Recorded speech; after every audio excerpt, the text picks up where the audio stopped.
얼마 전에 어느 드라마를 보다가요,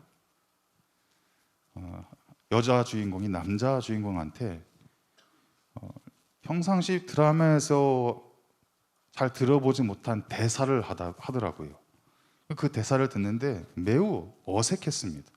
어떤 대사를 하냐면은 나를 추앙해요 이러는 거예요. 추앙해요. 들어보셨어요? 들어보셨군요. 예, 그 추앙이라는 단어가 어떤 위인이나 성인들을 이렇게 높이 받들고 우러러보는 그런 단어이지 않습니까? 근데 그 단어를 그 남자 주인공에게 말하는 거죠. 나를 추앙해요. 그 대사를 듣는데 너무 어색한 거예요. 지금 눈치를 보니까 저만 어색한. 여러분들 집에 가셨어요. 남편이건 사랑하는 아내건 또 자녀들이건 오늘 밤에 가셔서 한번 말씀해 보세요. 이제 나를 추앙하시오. 한번 얘기해 보십시오. 어색한 공기가 감지가 될 것이고 그 뒤에 들려오는 단어는 제가 책임지지 못하겠습니다. 쉽지 않은 단어이죠. 근데 이런 추앙과 같은 우리가 쉽게 접할 수 없는 단어가 또 하나의 단어가 있습니다. 바로 존귀라는 거예요. 존귀. 성경에서의 존귀의 뜻은 지위나 신분이 아주 높은 그 모습을 존귀하다라고 말하고 있죠. 그래서 성경에서는 하나님을 표현할 때, 예수님을 표현할 때 존귀하다라는 표현을 쓰고 있습니다. 그런데 그 하나님께서 그 존귀라는 표현을 우리에게 허락해 주셨어요. 우리에게.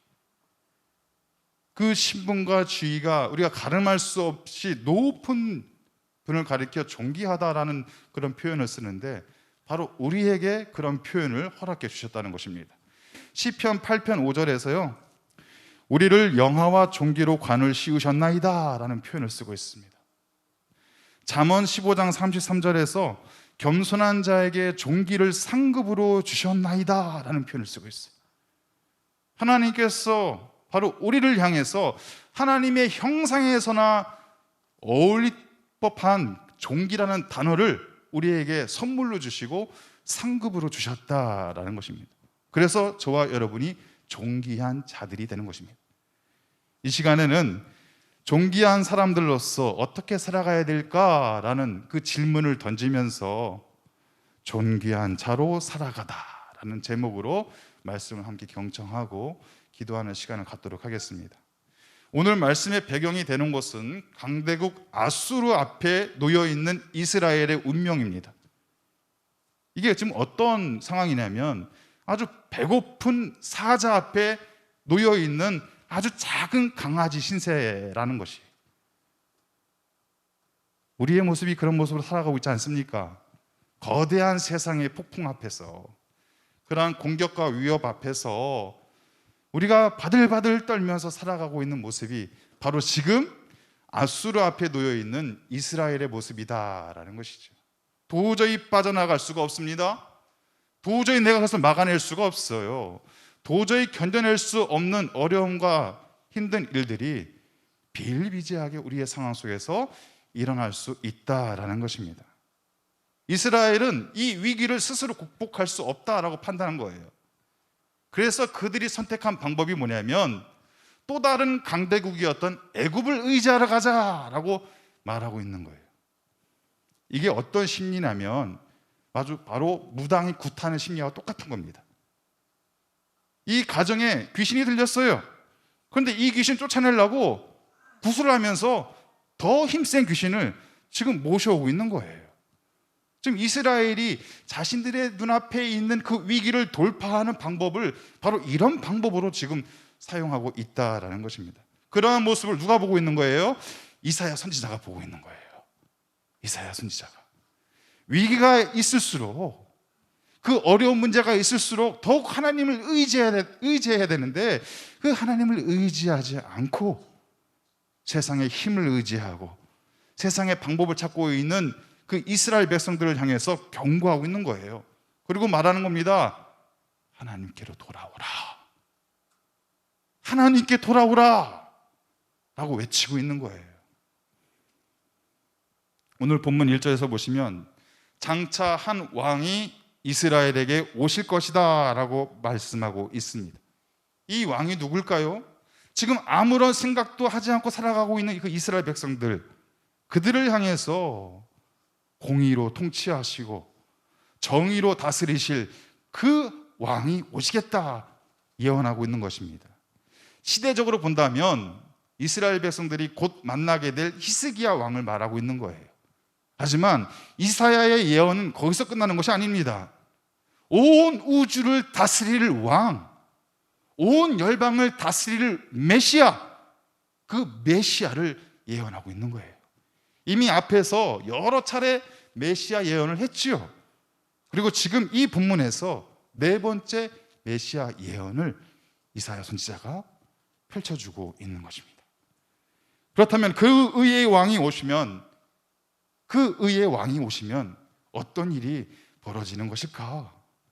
2절 말씀에서처럼 그는 누구입니까? 광풍을 피하는 곳이다. 또 폭우를 가리는 곳이다. 마른 땅에 흐르는 냇물과 같을 것이다. 곤비한 땅에 큰 바위끈을 같을 것이다 라고 묘사하고 있습니다. 또한 3절에서 4절까지 말씀하고 있는 것이죠. 의의 왕이 오면 사람들의 닫혀있는 눈과 귀가 열리게 될 것이다. 그들의 마음 가운데 참된 지식이 쌓이고 그들의 입 가운데 진실한 말들이 쏟아져 나올 것이다 라고 예언하고 있는 것입니다. 그리고 5절부터 7절에서 있는 말씀처럼 어리석은 자가 사라지고 불의한 자들이 사라지고 악한 자들이 사라지게 될 것이다. 그리고 마침내 남게 되는 자는 누가 남느냐? 8절 말씀입니다.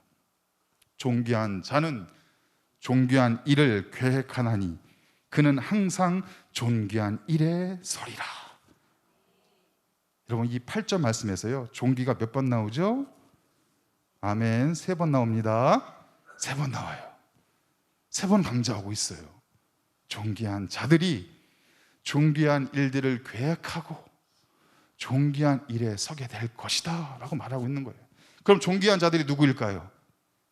마침내 우리에게 오실 그 의의 왕을 기다리고 있는 그 거룩한 사람들, 그 믿음의 사람들, 그들이 바로 존귀한 자들이다 라고 말씀하고 있는 것이죠. 버틸 수 없는 강한 광풍이 불어와도, 내가 막아낼 수 없는 폭우가 쏟아져도, 내 앞길이 먼지가 풀풀 나는 그 광야와 같은 길일지라도 거기서 주저하고 있는 것이 아니라, 다른 세상의 방법을 찾고 있는 것이 아니라 나를 붙들고 계시는 주님, 그 상황에서 나를 존귀하다 말씀하시는 그 주님을 향해서 시선을 돌리고 그 주님을 향해서 나아가는 사람들, 그들이 바로 존귀한 자들이다 라는 것입니다. 여러분들, 존귀한 자들은요, 영의 눈과 영의 귀가 열려있는 사람들이에요. 눈에 보이지 않는 하나님을 볼 수 있는 사람들입니다. 들리지 않는 하나님의 음성을 말씀을 통해서 들을 수 있는 사람들이 바로 존귀한 사람들입니다. 또 말씀하시죠. 존귀한 사람들은 어리석거나 불의하거나 악한 모습으로 살아가는 것이 아니라 항상 우리의 마음 가운데 존귀한 일들을 계획하고 존귀한 일들을 이루면서 살아가는 사람들, 바로 존귀한 사람들입니다. 사랑하는 여러분, 한 해 동안 열심히 살아오셨습니다. 모든 사람들이 다 열심히 살아왔겠지요. 그런데 여러분들은 하나님 앞에 존귀한 사람들로 살아왔음을 기억하시길 바랍니다. 왜 광풍이 없었겠어요?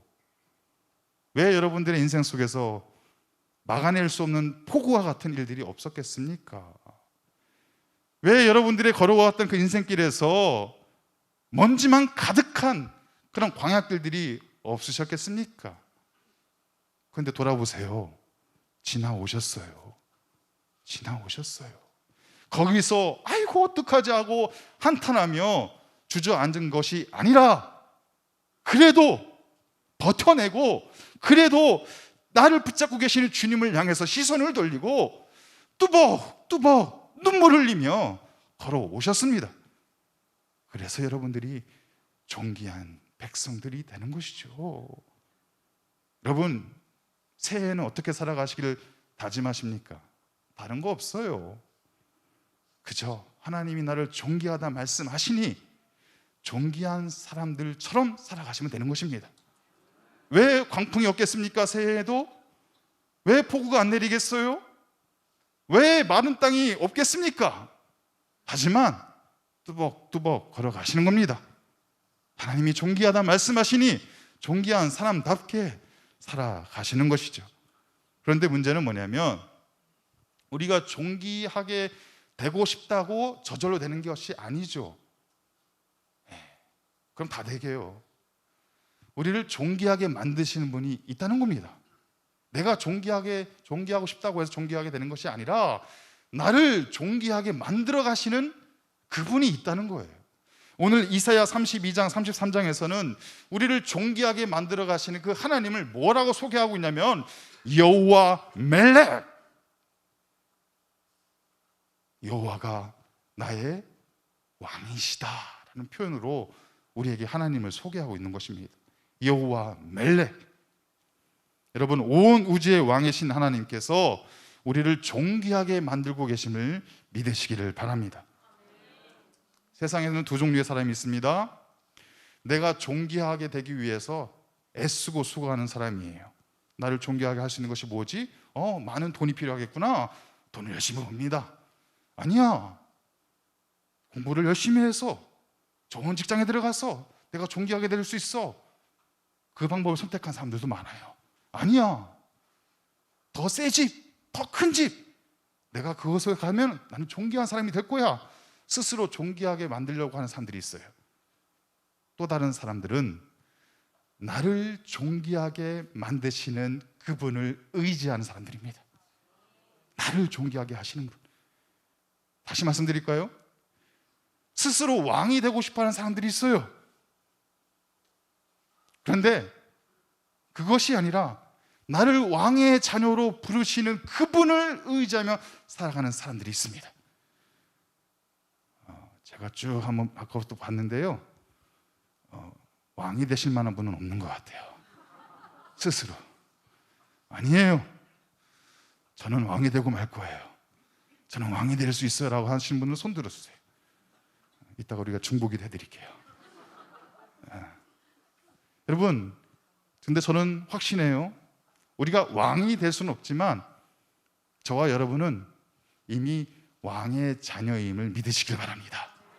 하나님께서 이미 우리를 왕의 자녀로 불러주셨어요. 그것이 바로 존귀한 자들이라는 것입니다. 거룩한 자들, 믿음 위에 서 있는 그 백성들, 하나님께서 우리를 존귀한 자녀로, 왕의 자녀로 불러주셨습니다. 우리는 그 하나님을 의지하고 살아가고 있는 것이죠. 그렇다면 존귀한 왕의 자녀로 우리는 어떤 존귀한 일을 계획할 수 있어야 되고 어떤 존귀한 일들을 행하면서 살아갈 수 있어야 될 것인가? 한번 질문을 던져보고 싶어요. 존귀한 자들이잖아요.